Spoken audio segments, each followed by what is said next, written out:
ଆଉ ସେ ମହାକ୍ଷମତାପନ୍ନ ତାହାଙ୍କ ମହିମାରେ ପୃଥିବୀ ଆଲୋକମୟ ହେଲା। ଆଉ ସେ କେତେଟା ବିଷୟ କହିଲେ। ଆଉ 2 ନମ୍ବର ପଦ ଲେଖାଯାଏ, ସେ ମହା ଶବ୍ଦ କରି ଉଚ୍ଚ ସ୍ୱରରେ କହିଲେ, ମହାନଗରୀ ବାବିଲ ପତିତ ଅଧପତିତ ହୋଇଅଛି। ତାହା ଭୂତମାନଙ୍କର ବାସସ୍ଥାନ, ପୁଣି ଅଶୁଚି ଆତ୍ମାମାନଙ୍କର ଏବଂ ଅଶୁଚି ଓ ଘୃଣ୍ୟ ପକ୍ଷୀମାନଙ୍କର ଆଶ୍ରୟସ୍ଥାନ ହୋଇଅଛି। ଚିଲେଇ ଚିଲେଇ ଦୂତ କହୁଛ, ରଡ଼ି ରଡ଼ି କରି ଉଚ୍ଚ ସ୍ୱରରେ କହୁଛ, କାଁ ବୋଲିକରି ବାବିଲ ପତିତ ହେଇଯାଇଛି, ଅଧପତିତ ହେଇଯାଇଛି। ବାବିଲ ଗୋଟେ ନଗରୀ, ଆଉ ମହାନଗରୀ ଅଟେ। କେବଳ ନଗରୀ ନୁହେଁ, ମହାନଗରୀ ଅଟେ। ମହାନଗରୀ କହିଲେ ଆମର ଅଞ୍ଚଳରେ କୁଆଡ଼େ ଅଛି ମହାନଗରୀ? କଲକତା ଗୋଟେ ମହାନଗରୀ ଅଟେ। ଆଉ ନଗରରୁ ବହୁତ ଗୁଣରେ ବଡ଼ ଥିବ, ପ୍ରତ୍ୟେକ କ୍ଷେତ୍ରରେ ତାକୁ ମହାନଗରୀ ବୋଲି କୁହାଯାଏ। ଆଉ ସରକାର ତାହା ଡିକ୍ଲେୟାର କରନ୍ତି, ଆଉ ସବୁ ଦୃଷ୍ଟିରୁ ଦେଖିକରି ତାହାକୁ ଡିକ୍ଲେୟାର କରନ୍ତି ଏଇଟା ମହାନଗରୀ ବୋଲି। ପ୍ରେଜ୍ ଦ ଲର୍ଡ, ହାଲେଲୁୟା। ଆଉ ଠିକ୍ ସେହିପରି ବାବିଲ ଏକ ମହାନଗରୀ ଅଟେ। ଆଉ ବାବିଲର କାର୍ଯ୍ୟ, ବାବିଲ ଅଶୁଚିତାରେ ପରିପୂର୍ଣ୍ଣ ହେଇଯାଇଛି ବୋଲି ପରମେଶ୍ୱରଙ୍କର ଦୂତ ଚିତ୍କାର କରିକରି କହୁଛନ୍ତି। ପରମେଶ୍ୱରଙ୍କର ଦୂତ ଚିଲେଇ ଚିଲେଇ କହୁଛନ୍ ଯେ ବାବିଲ ମହାନଗରୀ ଅଶୁଚିତାରେ ପରିପୂର୍ଣ୍ଣ ହେଇଗଲା।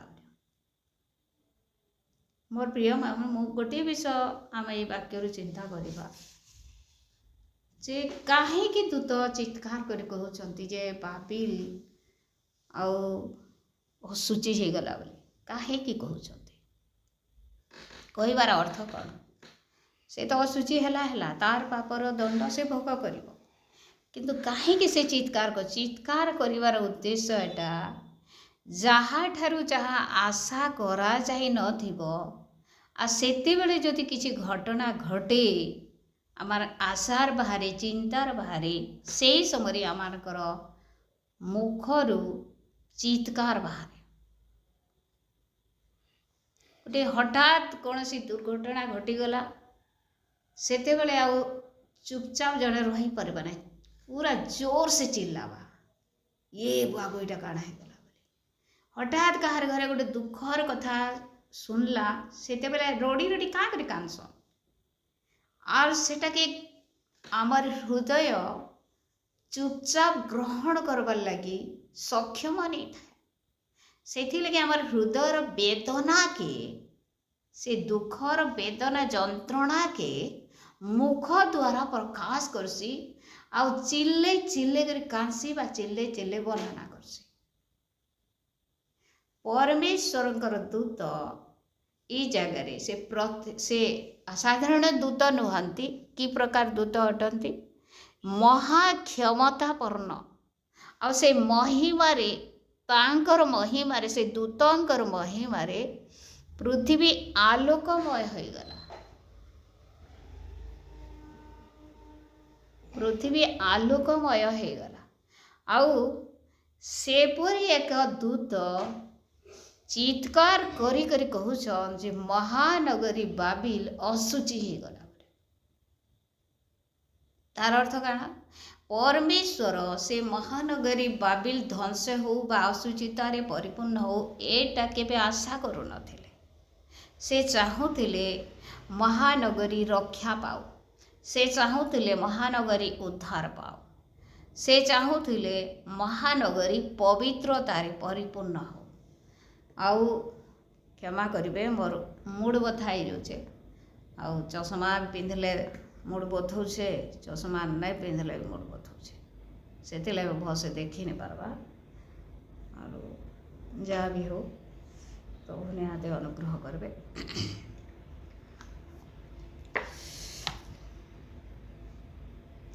ଆମେ ଦେଖୁ ମହାନଗରୀକୁ ପରମେଶ୍ୱର ମହାନଗରୀ ଠାରୁ, ବାବିଲ ମହାନଗରୀ ଠାରୁ ଯାହା ଆଶା କରିନଥିଲେ ବାବିଲ ମହାନଗରୀ ସେହି ଅସୁଚିତାରେ ପରିପୂର୍ଣ୍ଣ ହୋଇଛି।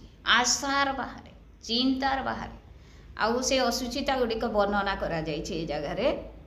କଡ଼ କଡ଼ ତାହା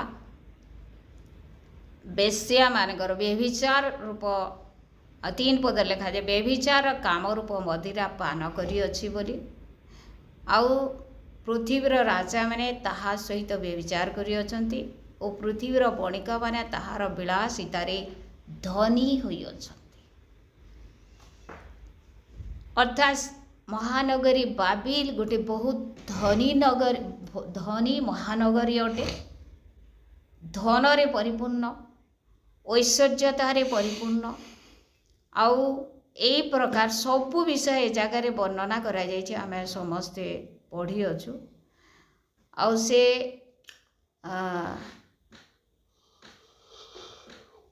11 ପଦରୁ ଲେଖାଯାଏ, 11ରୁ 13 ପଦ ଯାଏ। ଆଉ ପୃଥିବୀର ବଣିକମାନେ ତାହା ନିମନ୍ତେ କ୍ରନ୍ଦନ ଆଉ ଶୋକ କଲେ। କାହିଁକି? କାରଣ କେହି ସେମାନଙ୍କ ବାଣିଜ୍ୟ ଦ୍ରବ୍ୟ କ୍ରୟ କରିବ ନାହିଁ। ସୁବର୍ଣ୍ଣ, ରୌପ୍ୟ, ମଣି, ମୁକ୍ତା, ସୂକ୍ଷ୍ମ ବସ୍ତ୍ର, କୃଷ୍ଣ ଲୋହିତ ବସ୍ତ୍ର ଆଉ ପଟ୍ଟ ବସ୍ତ୍ର, ସିନ୍ଦୁର ବର୍ଣ୍ଣ ବସ୍ତ୍ର, ସମସ୍ତ ପ୍ରକାର ଚନ୍ଦନ କାଷ୍ଠ, ଅସ୍ଥିଦନ୍ତର ସର୍ବପ୍ରକାର ବସ୍ତୁ, ଅତି ବହୁମୂଲ୍ୟ କାଷ୍ଠ, ପିତ୍ତଳ, ଲୌହ ଓ ମର୍ମର ପ୍ରସ୍ତର ନିର୍ମିତ ସମସ୍ତ ପ୍ରକାର ବସ୍ତୁ, ଦାରୁଚିନି, ସୁଗନ୍ଧି ଦ୍ରବ୍ୟ, ଧୂପ, ସୁଗନ୍ଧି ଲେପ୍ୟ ଦ୍ରବ୍ୟ, କୁନ୍ଦୁରୁ, ମଦ୍ୟ, ତୈଳ, ମଇଦା, ଗହମ, ଗୋରୁ, ମେଷ, ଅଶ୍ୱ, ରଥ, କ୍ରୀତଦାସ ଓ ମନୁଷ୍ୟମାନଙ୍କ ପ୍ରାଣ। এই ଜାଗାରେ ପ୍ରତ୍ୟେକ ବ୍ୟବସାୟ ଚାଲିଥିଲା, ପ୍ରତ୍ୟେକ ବ୍ୟବସାୟ। ଆଉ ଯାହା ଆମେ ଦେଖୁଛୁ ଅତି ବହୁମୂଲ୍ୟ ପଦାର୍ଥର ବ୍ୟବସାୟ ଚାଲିଥିଲା। ସବୁ ବିଷୟର ବ୍ୟବସାୟ ସେ ଜାଗାରେ ଚାଲିଥିଲା।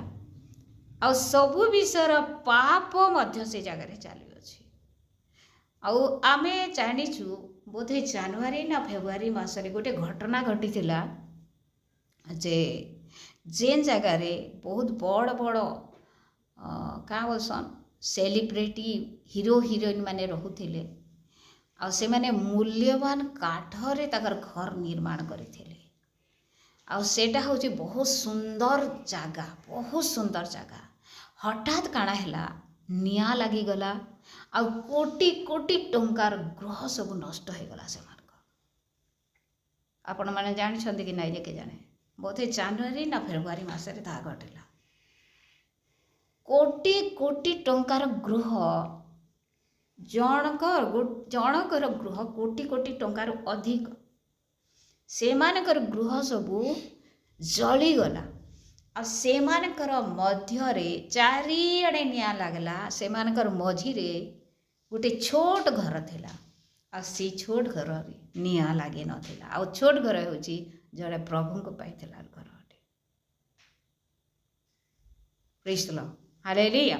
ଆଉ ସେ ଜାଗାରେ ସାକ୍ଷ୍ୟ ଦେଉଛି, ଚତୁର୍ଦିଗର ଗୃହ ସବୁ, ଏତେ ବଡ଼ ବଡ଼ ବିଲ୍ଡିଂ ସବୁ, ଅଟ୍ଟାଳିକା ସବୁ ନିଆଁରେ ପୋଡ଼ିଗଲା, କିନ୍ତୁ ମୋର ଗୃହର କିଛି କ୍ଷତି ହେଇନାହିଁ। ପ୍ରେଜ୍ ଦ ଲର୍ଡ, ହାଲେଲୁୟା। ମୁଁ କ'ଣ ପାଇଁ କହୁଛି, କେବେ ମଧ୍ୟ ସେ ସେଲିବ୍ରିଟି ମାନେ ଆଶା କରି ନଥିବେ ଯେ ଆମର ଗୃହ ଗୋଟିଏ ଦିନ ଧ୍ୱଂସ ହେବ ବୋଲି। କେବେ ମଧ୍ୟ ଆଶା କରି ନଥିବେ। ସେମାନେ ଆରାମରେ ରହୁଛନ୍ତି। ଏ ଜାଗାରେ ଗୋଟେ ଜାଗାରେ ଲେଖାଯାଏ ଯେ ମୋ ରାଣୀ, ମୋ ବିଧବା ନୁହେଁ ବୋଲି ସେ କହୁଛନ୍ତି। କିଏ କହୁଛି? ମହାନଗରୀ ବାବିଲ କହୁଛି। ବାବୁ ଟିକେ ବାହାର କରିଦେ ତ। 7 ପଦରେ ଲେଖାଯାଏ, ସେ ଯେତେ ନିଜର ଗୌରବ କରିଅଛି ଓ ବିଳାସିତାରେ କାଳ କାଟିଅଛି, ତାହାକୁ ସେତେ ଯନ୍ତ୍ରଣା ଓ ଶୋକ ଦିଅ। କିଏ କହୁଛନ୍ତି? ଗୋଟେ ଦୂତ କହୁଛନ୍ତି।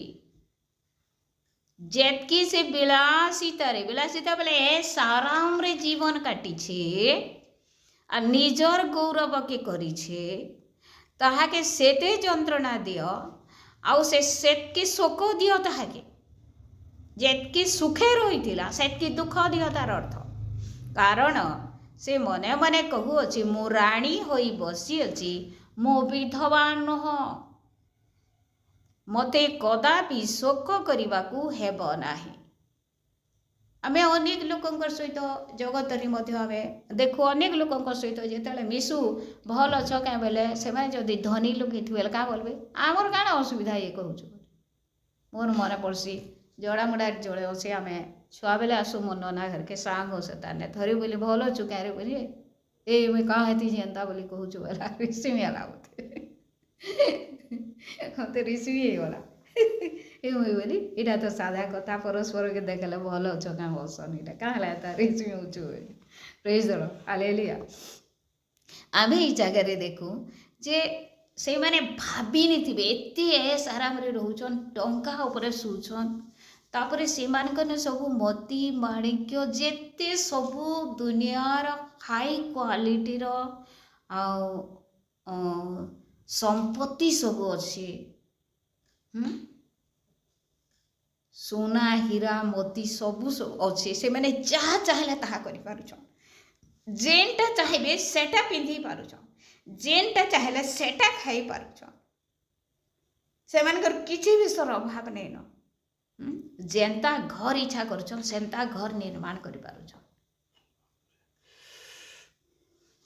किंतु आ से माने काना बोली भाउछन मुई रानी है मोर किसी अभाव नहीं मुई केभे विधवा नहीं से किंतु परमेश्वर से दूतों को पठेकर कहूछ ये राणी नहीं सी तु जेते ऐस आराम करुछु गोटे मुहूर्त रे काना हे जेबा सब ऐस आराम नहीं आ जेबा जेतके सुख पाइछु एतके दुख पाइबो बोलुछ प्रेज द लॉर्ड हालेलुया प्रश्न उठे धनी हेबा भूल की धनी हेबार पाप न किंतु ए जगह आमे देखू जीवित परमेश्वर को से माने जानिले ना जीवित परमेश्वर को खोजिले ना जीवित परमेश्वर को अवहेला कले आज लोक माने ज्ञान रे बणा धन रे बणा बुद्धि रे बणा निजर सामर्थ्य रे निजर बाहुबल रे बणा ही जाइछन्ते जदि कहार घर 5-6 भाई 8-9 भाई अछन से माने कहा के नहीं डर पड़ार कहा के नहीं गाँ कहा के डर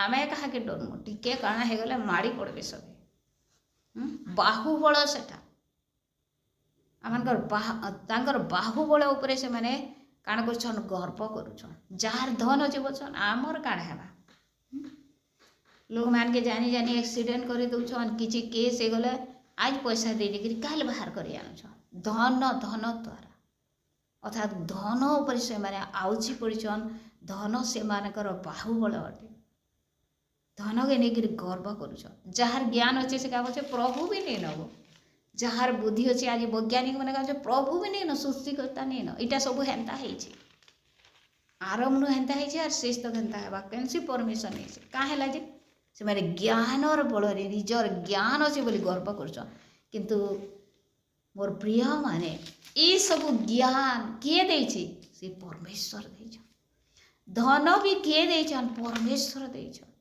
बुद्धि किए देछन परमेश्वर ठारू आसे सौंदर्य के नहीं लोग माने गर्व करसन सौंदर्य किए देछे किए गढ़ी छे मनीष के परमेश्वर गढ़ी छ कौन सी विषय मनीषर योग्यता बल पाई ना से कौन सी विषय से गर्व करवा उचित नुह आ जो परमेश्वर आम चिसाई 43:41 को जानीचु समस्ते परमेश्वर एथिपाई मनीष को निर्माण कले जे मनीष सर्वदा कौन करिवो आपणा सृष्टिकर्तांकर प्रशंसा को वर्णना करिवो गौरव को वर्णना करिवो एथिपाई ए आशारे ताको सृष्टि करे आ जदि आमे निजर निजर योग्यता को नहीं आमे जदि गर्व करिबा आमे ए जगह देखू बाबिल महानगरी से सब विषय उन्नत होइछि पृथ्वी रे टॉप लेवल रे थिला और सब असुचिता रे भी से परिपूर्ण होइछि सब प्रकार असुचिता ए जगह रे वर्णना कराइछि सब प्रकार असुचिता रे से परिपूर्ण होइछि आउ एंता जे पृथ्वी रो सब देश रो राजा मान के से कंट्रोल करूथिला राजा महाराजा मान के लीडर मान के से कंट्रोल करूथिला तार हाथे हेतकी क्षमता थिला किंतु तार पाप के देखी करी तार गर्व के देखी करी परमेश्वर दूत ओह्लै आसचंती आउ से चिल्ले चिल्ले चित्कार कर कहउचंती उच्च शब्द करी महाशब्द भी लिखा जाए से महाशब्द करी उच्च स्वर कहले महानगरी बाबिल पतित अधपतित होछि ताहा भूत मानकर वासस्थान। देखंतु एते बड़ बड़ धनी माने एते बड़ बड़ व्यवसाय चली सब पृथ्वी रे जहाँ नाही से महानगरी बाबिल रे से समस्त विषय अच्छी ऐश्वर्य किंतु परमेश्वर दृष्टि रे ताहा कौन अटे भूत मानकर वासस्थान। ताहा मनुष्य मानकर वासस्थान नुह भूत मानकर वासस्थान बोली कहउछन्ति। पुणी असुचि आत्मा मानकर एवं असुचि और घृण्य पक्षी मानकर आश्रय स्थान होइअछि। अर्थात जेते पाप के जेते धन के जेते ज्ञान के जेते आमर बाहुबल के आम प्रायोरिटी देमा सेतकी आम काण करूछु भूत मान के स्थान दउछु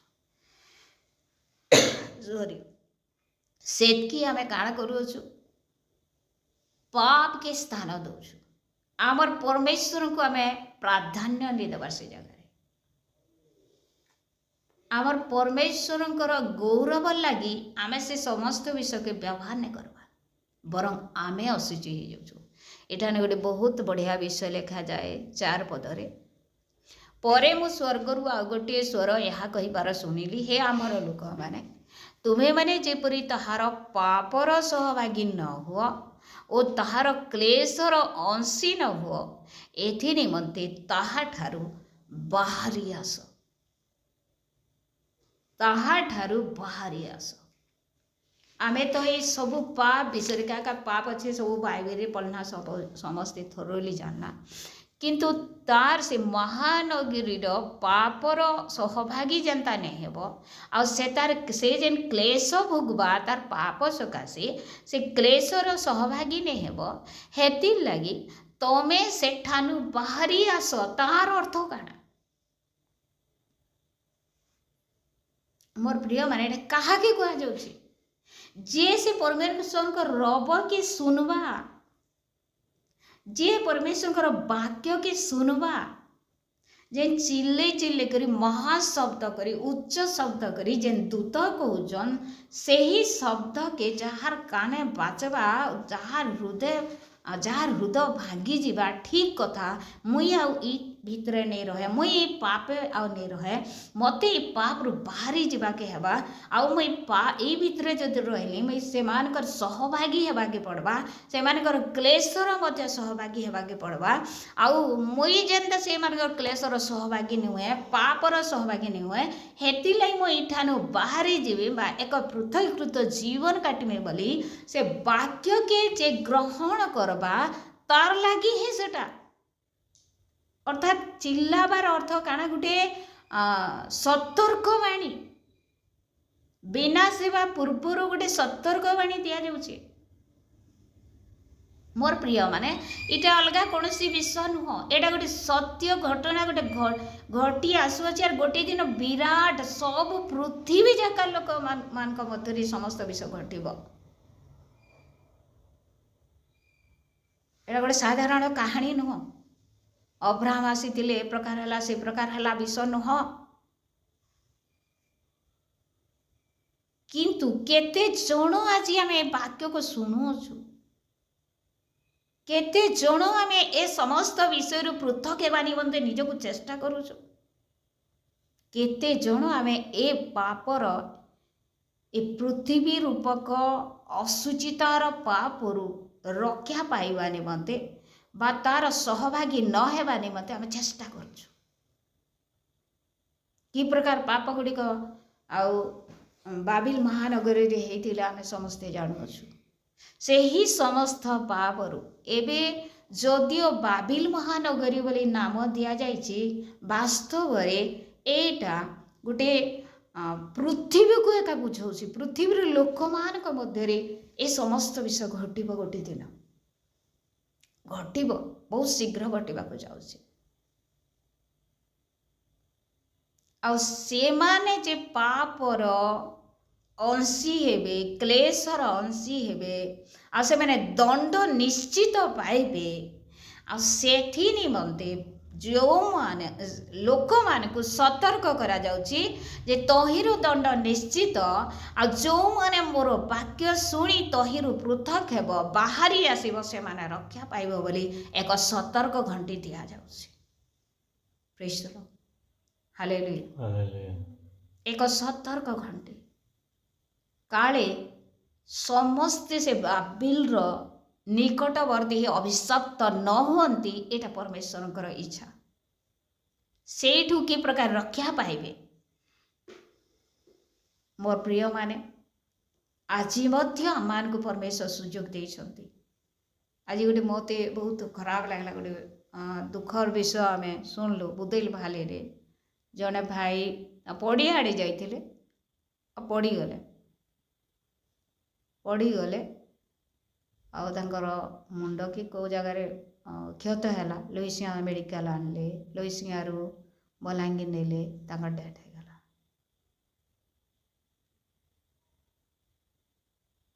ତାଙ୍କ ରିଲେଟିଭ୍ ମାନେ ଲୋହିସିଂହାରେ ମଧ୍ୟ ଅଛନ୍ତି। ବହୁତ ଦୁଃଖର କଥା। କାଲି ଯାଇଥିଲେ ସେମାନେ, ତାଙ୍କର ଝିଅମାନେ ମନିହେରାକୁ ଏ ବଡ଼ଦିନର ପୂର୍ବରୁ ଯେଉଁ କୀର୍ତ୍ତନ୍ୟ ସବୁ କରନ୍ତି, ସବୁ ଝିଅମାନେ ଯାଇଥିଲେ କୀର୍ତ୍ତନ କରିବାକୁ। ଆଉ କିଛି ତାଙ୍କର ନୈବେଦ୍ୟ ସଂଗ୍ରହ କରି ସେମାନେ ଆଣିଛନ୍ତି। କେତେ ଖୁସିରେ ସେମାନେ ଜୀବନ କାଟିଥିଲେ। ଭାବି ନଥିଲେ ଯେ, ଆଉ ତାର ବାବା ବି ଚିନ୍ତା କରୁନଥିବ ଯେ ମୋର ପ୍ରାଣ ଆଜି ପଳେଇଯିବ ବୋଲି। ବହୁତ ଦୁଃଖର କଥା। କେହି ଜାଣିନାହାନ୍ତି କେତେବେଳେ କାହାର ପ୍ରାଣ ଯିବ ବୋଲି, କେହି ଜାଣିନାହାନ୍ତି। କିନ୍ତୁ ସେଥିପାଇଁ ପରମେଶ୍ୱର ଆମମାନଙ୍କୁ ଗୋଟିଏ ଉପାୟ ଦେଇଛନ୍ତି। ଆମମାନଙ୍କ ହସ୍ତରେ ଗୋଟେ ସୁଯୋଗ ଅଛି। ଆଉ ସେ ସୁଯୋଗଟି କ'ଣ? ଆମେ ଯେତେ ଦିନ ଜୀବନରେ ବଞ୍ଚିଥିବା ସେତେ ଦିନ ଏକ ପାପରୁ ପୃଥକୀକୃତ ଜୀବନ କାଟିବା। ଆଉ ପରମେଶ୍ୱର ଯେଉଁ ସମୟରେ ଡାକିଲେ ଆମେ ଯଦି ଚାଲିଯିବା ତାହେଲେ ଆମେ ପାପରୁ ରକ୍ଷା ପାଇପାରିବା, ନହେଲେ ପାପରୁ ରକ୍ଷା ମିଳିପାରିବ ନାହିଁ। ନିଶ୍ଚୟ ଏମାନଙ୍କର ପାପର ସହଭାଗୀ ହେବାକୁ ହେବ ଯଦି ଆମେ ପୃଥକୀକୃତ ଜୀବନ କାଟିବାନି। ଏମାନଙ୍କର ଶୋକର ସହଭାଗୀ, ଯନ୍ତ୍ରଣାର ସହଭାଗୀ, କି ପ୍ରକାର କଷ୍ଟ, କି ପ୍ରକାର ଯନ୍ତ୍ରଣା, ଏ ସମସ୍ତ ବିଷୟ ଏ ଜାଗାରେ ବର୍ଣ୍ଣନା କରାଯାଇଛି। 10 ନମ୍ବର ପଦ, ଆମେ 9 ନମ୍ବର ପଦ ଦେଖୁ। 8ରୁ ପଢ଼ୁଅଛି। ଏ ନିମନ୍ତେ ଏକ ଦିନରେ ହିଁ ତାହା ପ୍ରତି ଏହି ସମସ୍ତ କ୍ଲେଶ ଅର୍ଥାତ୍ ମୃତ୍ୟୁ, ଶୋକ ଓ ଦୁର୍ଭିକ୍ଷ ଘଟିବ, ଆଉ ସେ ସମ୍ପୂର୍ଣ୍ଣ ରୂପେ ଅଗ୍ନିରେ ଦଗ୍ଧ ହେବ। ଯେଣୁ ତାହାର ବିଚାରକର୍ତ୍ତା ପ୍ରଭୁ ଈଶ୍ୱର ଶକ୍ତିମାନ ଅଟନ୍ତି। ସେ ଦୁର୍ବଳ ନୁହନ୍ତି, ସେ ମୂର୍ଖ ନୁହନ୍ତି, ସେ ଶକ୍ତିମାନ ପରମେଶ୍ୱର ଅଟନ୍ତି। ଆଉ ସେ ସବୁ ବିଷୟର ବିଚାର କରିବେ। ଆଉ ସେ ମହାନଗରୀକୁ କ'ଣ କରିବେ? ଏକ ମୁହୂର୍ତ୍ତରେ, ଏକ ଦିନରେ ହିଁ ଧ୍ୱଂସ କରିଦେବେ। ତାଙ୍କର ସେହିପରି ସାମର୍ଥ୍ୟ ଅଛି। କେଉଁ ମାଧ୍ୟମରେ? କ୍ଲେଶ ଅର୍ଥାତ୍ ମୃତ୍ୟୁ, ଶୋକ, ଦୁର୍ଭିକ୍ଷ, ଆଉ ସମ୍ପୂର୍ଣ୍ଣ ଅଗ୍ନିରେ ଦଗ୍ଧ କରିବେ। ମୋର ପ୍ରିୟମାନେ, ଆମେ ଏଇଟା ପଢ଼ୁଛୁ, କାହାର ହୃଦୟରେ ପ୍ରଭୁ କଥା କହୁଛନ୍ତି ମୁଁ ଜାଣି ନାହିଁ, କିନ୍ତୁ ଏଇ ବାକ୍ୟ ସମସ୍ତଙ୍କର ହୃଦୟରେ କାର୍ଯ୍ୟ କରିବାର ଆବଶ୍ୟକ ରହିଛି। ଆଉ ଯଦି ଆମେ ଏ ବାକ୍ୟକୁ ଶୁଣି ଆମେ ପ୍ରଭୁଙ୍କର ସହିତ, ପ୍ରଭୁଙ୍କ ନିକଟବର୍ତ୍ତୀ ହେବା ନାହିଁ, ଏହି ପ୍ରକାର ପାପରୁ, ଏହି ପ୍ରକାର ସାରାମରୁ, ଐଶ୍ୱର୍ଯ୍ୟରୁ ବା ଜଗତର ଆକର୍ଷଣରୁ ଆମେ ଯଦି ନିଜକୁ ପୃଥକ କରିବା ନାହିଁ,